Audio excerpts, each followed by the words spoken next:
welcome to MMA Fancast. My name is Luke Pace, and welcome back to everyone who is already a subscriber to the MMA Fancast YouTube channel. If you're not already a subscriber, please subscribe so you can see more great interviews, including the one coming at you right now. Always an honor to have Steel City Lucas Seibert back on the show. Steel City, welcome back, bud. What's up, man? How you doing? Always an honor to have you on the show. You have changed your nickname now for the last couple of years to Steel City. You're repping a Steelers jersey. It's just incredible to see you, and you're on the show. We're gonna say it's a Steelers jersey because I just realized it might not have been, but that doesn't matter. It No, doesn't it matter. is. It It is. looks like it. Um, Yeah. and because it could have been Iowa too, right? Because they have a weird they have a weird jersey that looks similar. And it doesn't matter. You are on the show because in just a couple weeks, not too far out now, you will be headlining main event pro title fight for 247 Fighting Championship. I'm at one of their MMA at the venue cards. Can't wait for it. Thanks so much for coming on to talk about it. Yeah, man. I can't wait. I'm excited. I'm super, super stoked for it. It's a super good opportunity. And I wanted to come back and do one more fight. For the city of Pittsburgh. I felt my last fight in 247 was a little lackluster. And I'm really excited to do, one more where I put on a good performance. Yeah. I mean, it's really it would be the perfect send off. You've said on Facebook. I think even 247 has mentioned, with your undefeated amateur status, your undefeated pro status, and this being a big title fight for you, it would be assumed that you will be fighting at whether it's PFL or LFA or UFC next, or whatever's next. How much of a send off are you looking like a self send off? You looking at this as sort of your send off from your adopted hometown of Pittsburgh to whatever the next level is after a big win at the main event? Not necessarily, just because, I don't write the script, right? So anybody like ideally I get signed up to the UFC after this fight, but realistically, Contender Series is ending, I believe, next week. So I gotta wait a calendar year. Probably gonna have to fight a couple more times. PFL is an option. Just um it for me, what this is me transcending a little bit past like the regional part of fighting and getting a belt that I think I earned along with it. Yeah, well, that makes perfect sense. And you mentioned the belt. Obviously, this is a title fight. 247 has made, I think, a really good reputation of both amateur title belts meaning something and pro title belts meaning something. You would be the first fighter in 247 history to win both an amateur belt, as you did, and then also a pro belt. What significance would that have for you? I know you obviously are always looking forward, but you also appreciate your accomplishments. The amateur belt meant a lot when you got it. So, what are your thoughts on potentially being the first ever 247 champ as an amateur and then champ as a pro? It's cool, man. I've accomplished a lot in Yeah. 247. I've been the two-time amateur fighter of the year, one-time pro fighter of the year. I won the amateur featherweight title. Um, I've done grappling matches. I've had four professional wins for 247. Um, it makes a lot of sense for me to be the guy to do both. Mm. Um, Another big accomplishment for me personally is I'll be the first Stout member to ever win a pro belt. So kind of laying a blueprint for the guys below me to kind of know what to strive for. That's something we check off before we make it to the UFC is winning one of these regional titles. And it's something that really excites me. I very much like it makes a lot of sense. I think it just makes sense in the story arc, and it's something I really wanted to do. Yeah, and you always bring up that makes a lot of sense. You always bring up Stout Pittsburgh, your connection to them, you representing them, and you've even changed your name to not only reflect your love for Pittsburgh, but also a connection to Mike Wilkins, who is known as Iron City, and then you kind of homage to him. Talk about the mindset of not only you, but the fighters and the coaches at Stout Pittsburgh to represent Stout well. When I think about fighters, I think fighters that have more, like longer term goals and longer term careers start thinking about legacy, being a mentor, leaving the pathway, representing a gym. So what are your thoughts on Stout Pittsburgh? And you now, there's great fighters out of Stout, but you really being the top of the class of Stout. You've got Luke Martin, who quite literally followed you from your the wrestling in West Virginia and then up to Stout Pittsburgh, and he's probably a future champ himself. But what are your thoughts on really focusing on representing Stout Pittsburgh well and Stout Pittsburgh as a gym? It means a lot to me. I think, uh, I'm somebody that I have the opportunities. I could go train at the like quote unquote big gyms. It doesn't interest me. I think maybe cross training at them every once in a while is worth it, but I've been with these guys since my second amateur fight. They know me inside and out. They know what I'm thinking before I do it.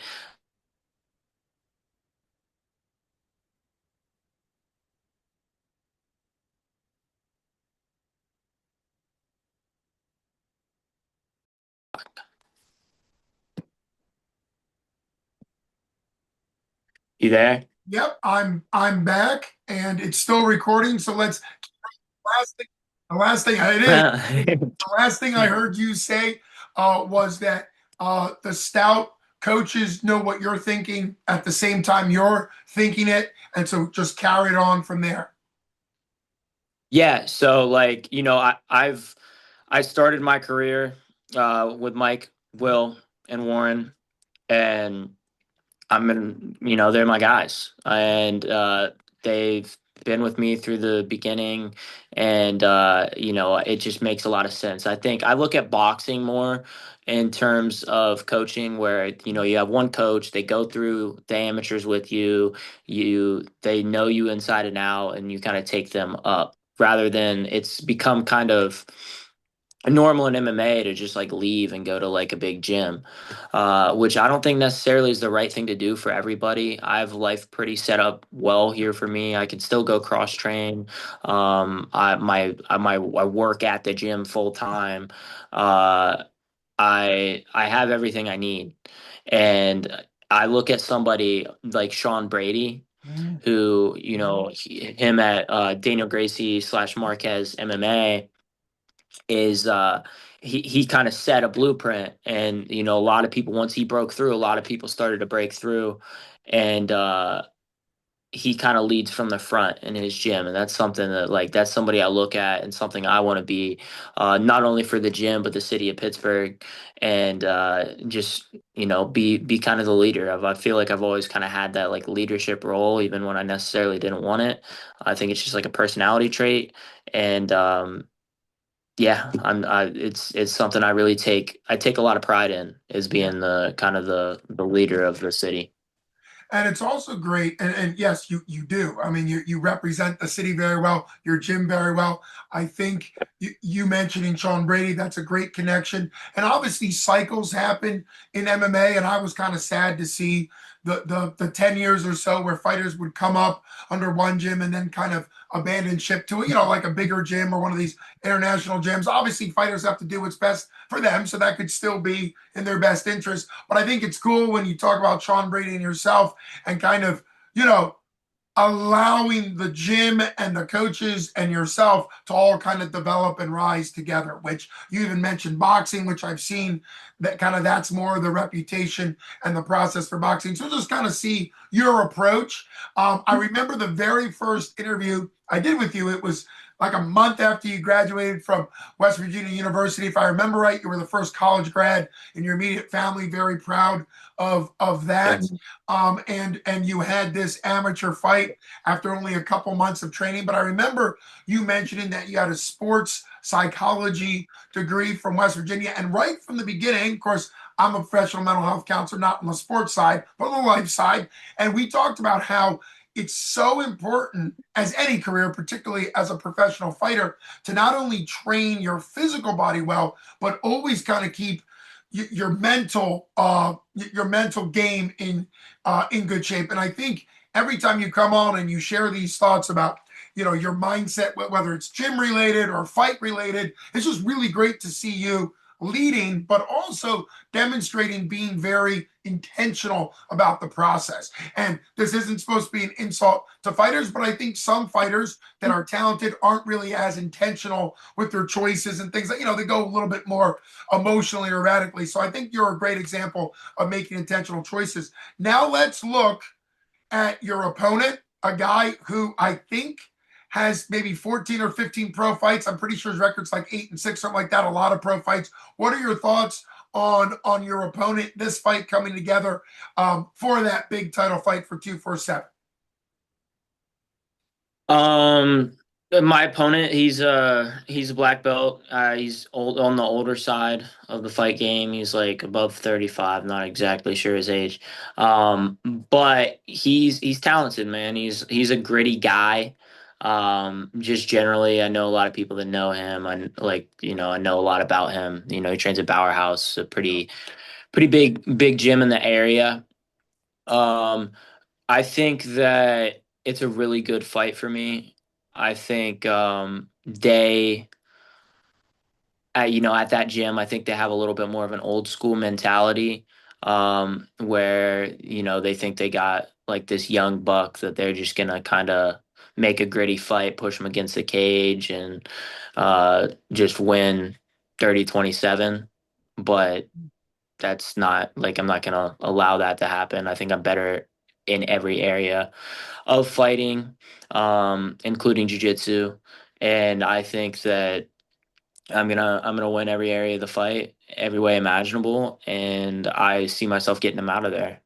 And yeah, I'm super excited because he does have a pretty good record. His name carries a little bit of weight on that side of the country, and it'll be a good little notch, a little feather in my cap as long as everything goes the way it's supposed to, and then I get a belt, get out of there, look pretty, and then hopefully turn around and fight pretty soon. You always look pretty, but I can see that you'll even look better with a pro belt over your shoulder. And I always appreciate your breakdowns, your mindset. Really cool how you actually, and this is part of, I know, the game prep of Warren Stout and Coach Morrell, and of course my buddy Mike Wilkins is second to none. And you could kind of tell that in what you're talking about, not only understanding what you're going to do, but also kind of maybe putting your mind a little bit into the coaches of Bauer House, right? Where you kind of have a thought about what might they be planning. And that's just another layer to the fight game. Should really be anticipating kind of what their game plan might be. I've seen you in what I would consider some of those gritty situations up against the cage, or having to battle back, whether it be striking or on the ground. So I obviously think you have all those skills that you talked about. For you, anytime you're fighting a pro, because you've been a pro now, I'm going to say probably 2 years, because you know I would say About yeah. anytime you can fight somebody with more pro fights than you, because there's going to come a time where you're going to be fighting guys that maybe haven't been a pro as long as you. So I think it's cool to continue to fight the guys that have the longer careers, 13 or 14 pro fights. And at some point that might switch to you being the guy, like you mentioned, Sean Brady. And, at some point you become the guy whose name matters, and you're doing that right now. And so I think that's what's really cool about the whole process. Going from an amateur 0-0, I got to call that fight my honor. basically what we knew about you was that you were a Division 1 wrestler from WVU, and then you won by a one-hitter quitter. And I was like, and of course, back then your nickname was Sniper, and I was like, oh, maybe he's about striking, even though he's a wrestler. It was really cool to kind of learn as you fought for 247. Um, for you, you mentioned uh, working full time for Stout, and obviously we've talked about the fight. I can't wait. People need to get their tickets from 247fighting.com, from anybody at Stout, from Lucas directly. Make sure you're selecting Lucas's name if you buy the pay-per-view through 247 live or online. But slide into your coaching brain. What is it like having the athletic background, being an undefeated pro, being an undefeated amateur champ, really being a rising star in MMA, but also having the mindset that you're also learning to be a better and better coach. You've got the sports psychology background. You're coaching alongside these legendary coaches who are also coaching you. What do you think that process continues to be for you, being a full-time coach through Stout Pittsburgh? So I like to differentiate between being a coach and a teacher. Okay. I'm a teacher. I teach classes at the gym. I am a good friend. I corner my friends when they need it. I, um, hold pads, do whatever they need. I don't think I fit the role as a coach because I think that role means a lot. Because what that role to me would be filling the shoes of somebody like Mike and Will or Warren, and those are very hard shoes to fill. They do a lot. Um, but I do think I am somebody, learning from them. I will eventually be able to, I will be a coach. And I hope I will be a better coach than they are. Right. And that would be pretty damn hard. So, I get to learn underneath them kind of, right? And then eventually, 10, 15 years down the line, eventually I'll be a coach. And it's cool, man. That's something I really enjoy. I still work for Wrestling Mindset. I like to call that one a mentor to a Sure. lot of kids around the country. Um, some very, very successful wrestlers. I think I just had my seventh kid commit D1 Wow. Yeah. since I've started with Wrestling Mindset. So, that's something I really, really like is that transitionary period between, like 15 to 18. It's a very pivotal Mhm. time. And wrestling means so much to these kids, and like being able to like help them out, help them figure out how to just navigate life as, being a kid and trying to wrestle, trying to accomplish these goals. It's something that I really hold near and dear to my heart, and I'm lucky enough to still have connections with some of these kids. After they graduate, I still talk to them, follow each other on social media, and like get to see their success. Um, but that role, that like leadership role of coach or teacher, it's something I really, really, I think I have a future in. I think maybe down the line I might be a better coach than fighter, but right now I'm absolutely dialed in and being a fighter, and I do not have the ability to be a coach of somebody, but I am all in on fighting. Yeah. I mean, again, I always appreciate your very thought out answers. And I think that makes perfect sense. You're a teacher, you're an instructor, you're a teacher. And then obviously at some point, once your fighting career has come to whatever conclusion it's come to, you can become that coach. This also connects back to what we were talking about, the sports psychology side, the wrestling mindset side, making good decisions at 15, 16, and 17, 18, both on the mat and off the mat. I know that's a big deal. I've worked in a lot of areas as a counselor. And as you yourself know, sometimes people that are super successful, a lot of talent, can also, make reckless, impulsive decisions. So I'm sure a lot of what you do, focuses on their mindset for wrestling, but also their mindset for life, right? So, and that can make a big impact, making good making good decisions, setting yourself up well for life matters so much, at any age, particularly the developmental age of 15 to 18. So it's always great chatting with you. It's always fun to kind of also get into some of the counseling psychology background that we both have. So that's kind of a fun thing that I like about having you on the show. Can't wait to see this card go down November 8th at the Sunny Days Arena. Just super excited anytime I can have you on.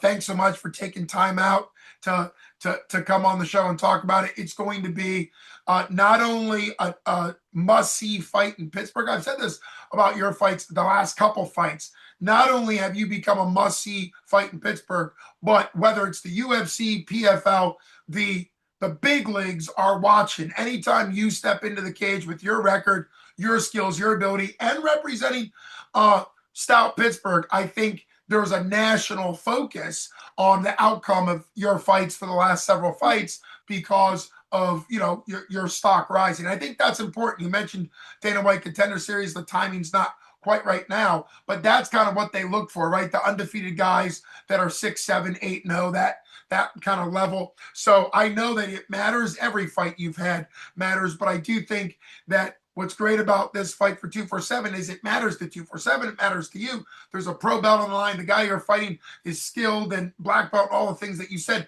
but it's also going to set you up for whatever your future is. So thanks so much for coming on. This has been Luke Payson from MMA Fancast with Steel City Lucas Seibert, a huge title fight going down November 8th, just a few weeks away for 247 Fighting Championships. Thanks so much for coming on the show. Thank you, brother. Appreciate it. You are the man.